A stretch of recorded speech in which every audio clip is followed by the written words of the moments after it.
Hi, I'm Lee Menius from the NC Choices program at NC State University. In our last video, we did a talk on how to do a pasture evaluation on finished animals, and particularly a pasture-raised beef. This animal we had followed from that video to the meat locker. We're here at Cruise Meats, and this animal was harvested approximately 1 week ago.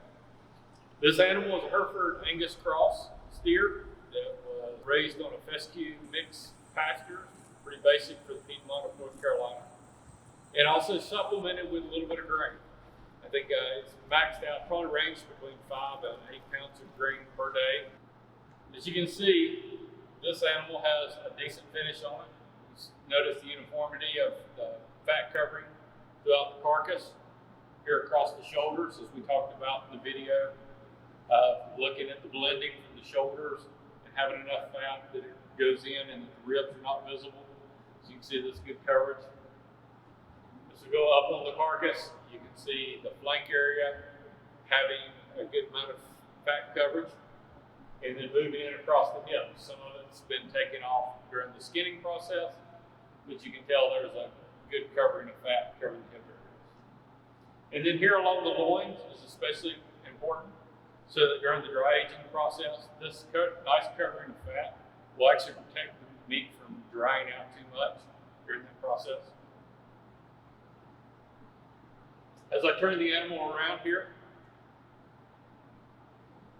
you'll notice the brisket, which is one of our points of pasture evaluation, the nice thickness of fat to the brisket. This one, you can see it on both the outside and the inside.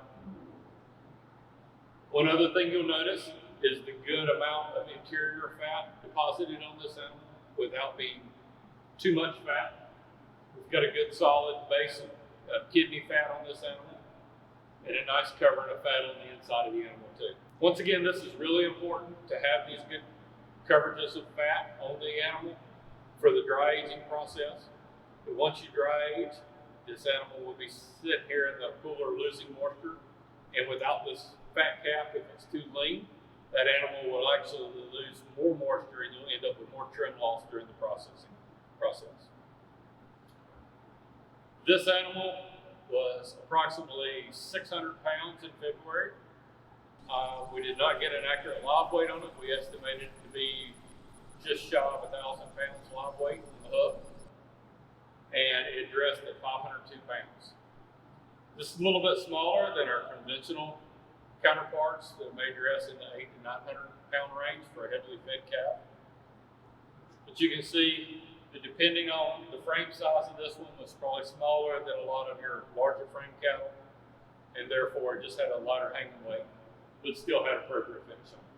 So in conclusion, with this video series, it's really important that we have an understanding of how to evaluate these animals, both on the hoof and on the rail, so that we can provide quality, consistent product to our customers that's worthy of the premium of local